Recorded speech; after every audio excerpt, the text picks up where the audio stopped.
Well, here we are. Welcome to day 2 of the gathering at Todos Santos. Great to have you all here. Very beautiful. Yesterday, I felt that I was rambling on a bit too much in some of the replies. That's a problem. I have no problem writing long passages, but sometimes when I hear myself speak forever, it feels strange. So I hope you all enter into more of a dialogue and less of Robert giving long-winded answers today, if we can manage that. So please feel free to participate, interact, and all of that. So with that said, I will not start with a long dissertation on the biological nature of humans. We'll get to that. So instead, I'd like to just call for any questions that occur to readers of either book or both books. Yeah, I have a question. Marcus. Regarding Gurdjieff, and as far as I've seen Gurdjieff work and deal with his people, his followers, is like, it seems to me like he was demanding a lot of them, like suggesting conscious labor, intentional suffering, all this kind of stuff. But when I look at you operate with us here and in the restaurant and everything, you seem to be just very kind and also very wise, but you do not nudge people or do not push them or something, or you do not suggest any technique other than looking at your chest and see how everything dissipates. So I wonder why do you not follow Gurdjieff in this respect? Okay. I had a mentor back in the 80s who was a Gurdjieffian. He had studied with a direct student of Gurdjieff, and he imparted that to me, and I know about it, but it's not a technique that I would want to teach. It's something that was meaningful to me at a certain time.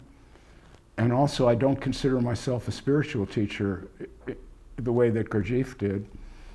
I think the way that I got into this, Marcus, was I found myself awake. This was back in the 80s, and I kept silent about it for quite a long time, maybe 20 years.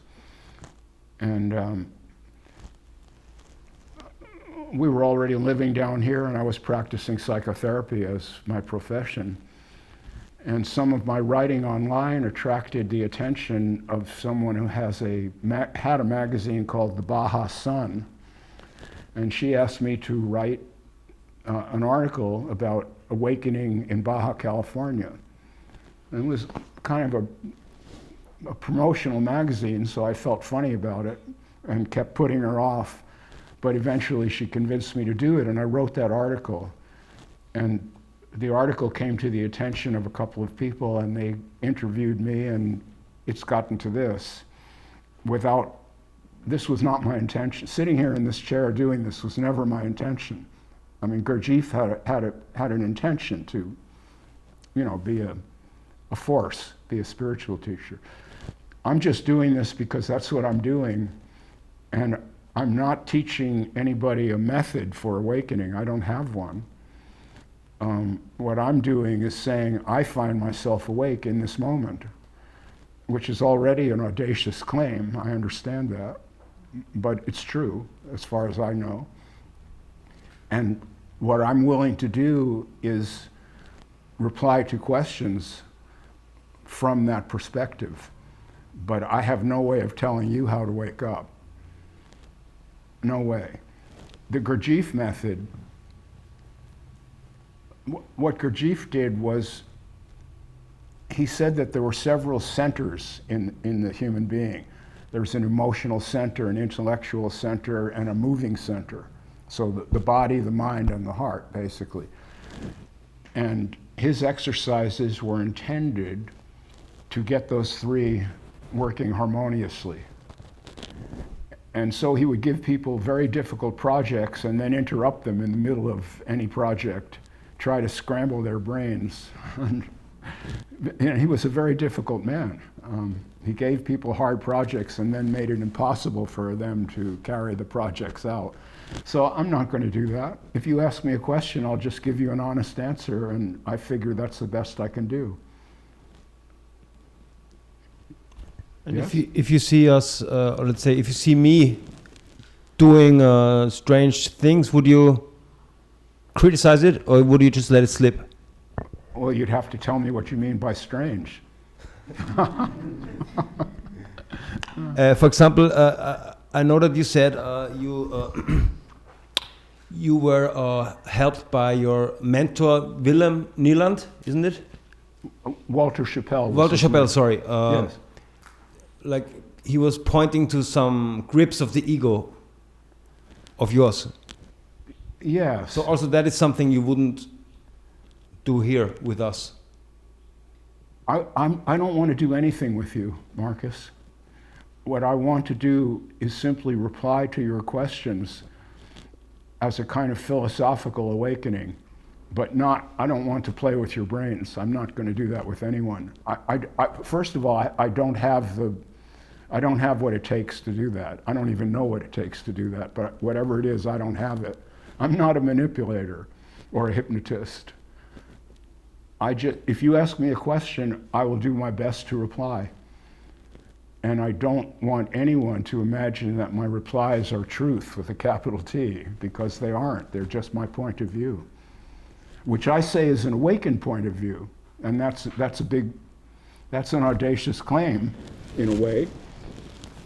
But that doesn't mean that everything I say is true. Far from it.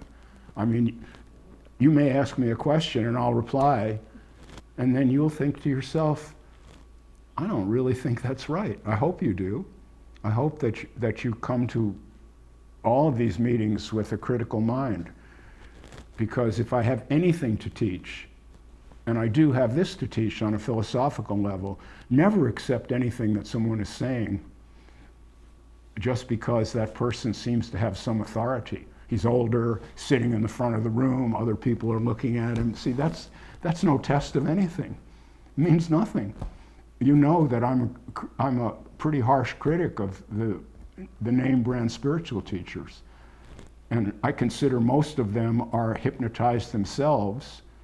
They were hypnotized by their teachers, and now they're hypnotizing their students. And Ulrich and I were speaking about this some time ago, about the way that these ideas about non-duality are just taken as a shibboleth or as a religious fact. And I don't see them that way at all. Most of the non-duality speak that I hear seems to be nonsense. I mean, the basic one is no person really exists. How could that be true? We're all sitting here, we're all people. Each one of us is very different, very, very different. Yes? I mean, if one of you, if we change places, now you're up here and I've got the microphone, it would be a different answer, would it not?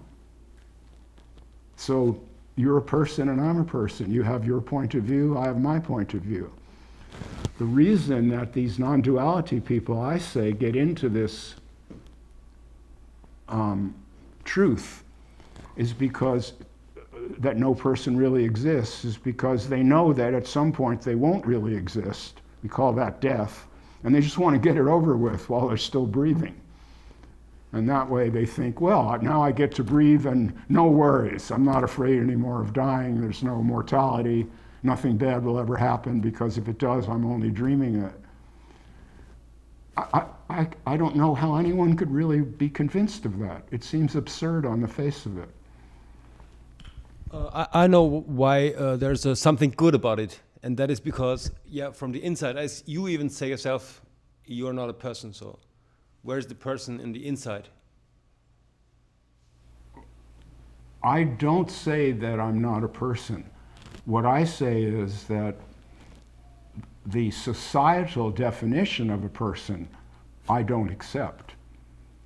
I don't accept that I'm responsible for all of my actions. I know I'm not. But society defines a person primarily as criminally responsible for any bad behavior. And I don't accept that. I don't accept it. I know that I often do and say things that just happen, they just come out of me. And so how can I be responsible for them?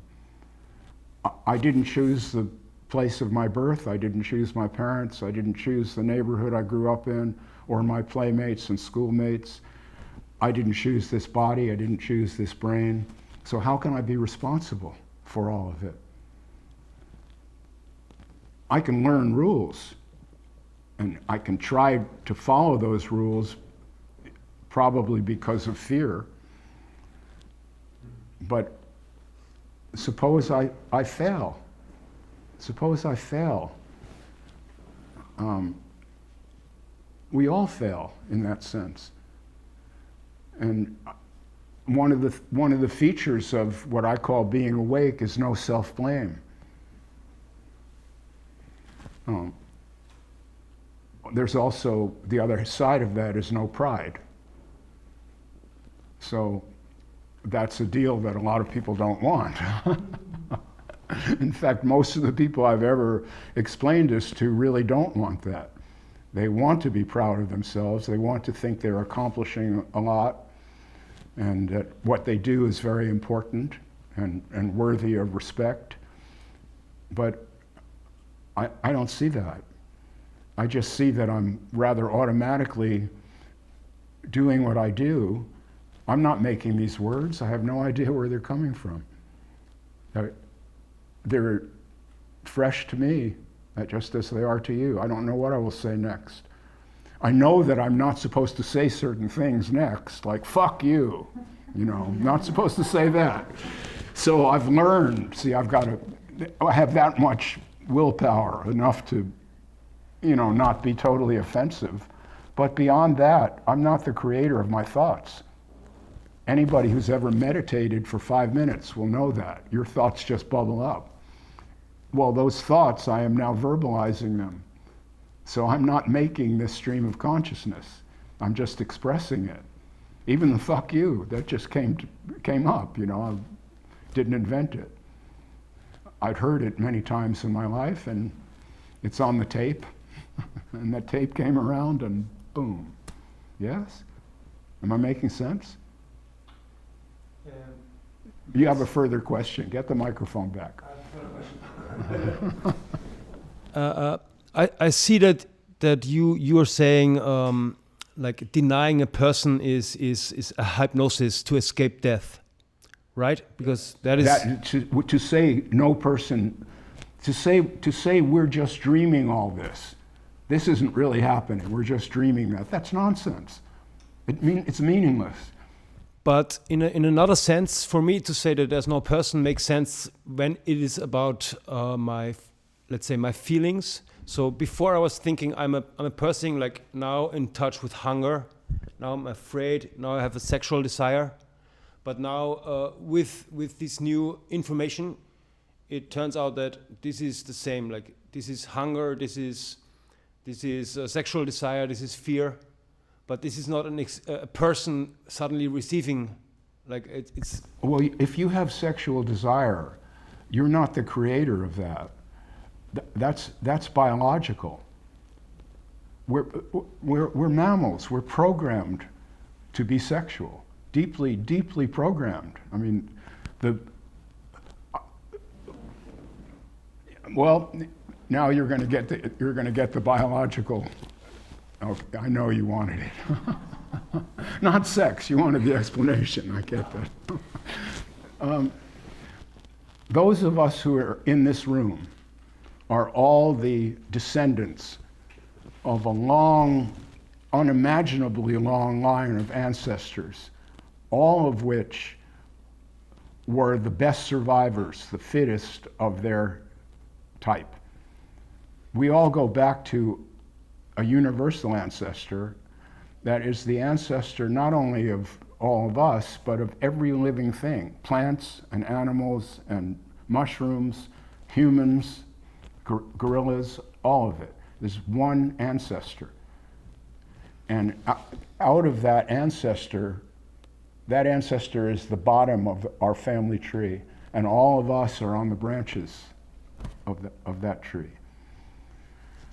The way that we got to be here is that our ancestors were the ones who survived and reproduced. And the ones who were less fit, and in case of mammals, less sexual, did not reproduce. And so their genetic material is not in our genome. So we're all the survivors. We're all the aggressive ones. We're all the sexual ones. We're all the ones who will fight for ourselves, defend ourselves. And these are our motivations. Yes? You follow that? Yes. So we are not responsible for our DNA. So if you have a sexual desire, it's not because you decided, I should have a sexual desire now. It doesn't work that way. Yeah, maybe if you want to use pornography or something in order to stimulate yourself so you can have sex, that's a wrinkle that maybe it's only a few thousand years old. But previous to that, because now we have these brains that can cook up all kinds of mischief, but basically we're not really different from a lizard. We have the lizard brain, and on top of that, we have a small amount of higher consciousness, higher brain cells. But basically, when we see another being, it's the 3 F's that I mentioned yesterday. It's the 3 F's. If I see you in the street, the lizard brain, before I recognize you as Marcus or as a man, before that happens, the lizard brain tells me either to flee, to fight, or to fuck. And that's where we are as people. Now we have this cultural overlay on top of that that explains all this and makes it seem very genteel and worthy of respect and all of that. And that's fine. I'm not saying to erase that, but I just don't live on that level. My training as a psychologist, my understanding as an evolutionary biologist, and all the rest of it, I just don't see people that way. I see people much more naked than that. I see that all of us have needs, and we're all trying to fulfill them. And there's no pride in that. You know, suppose some greedy guy succeeds in business by all kinds of methods. Donald Trump, there's an example. Well, he didn't really succeed. His father succeeded, and he pissed it away mostly. But let's take another corporation executive who started out with nothing and is a self-made man. There's a lot of aggression in that story and probably a lot of crime. There's an expression that says all the great fortunes began with a great crime. So that's what I'm talking about. The way that we all survived here is by being tough and sexual and hard. And that's just true.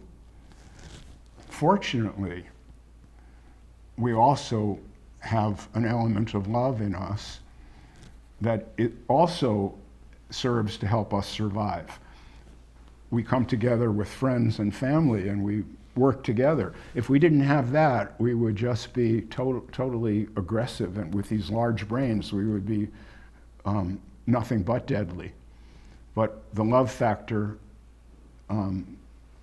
allows us to moderate our desires and drives and channel them into better behavior.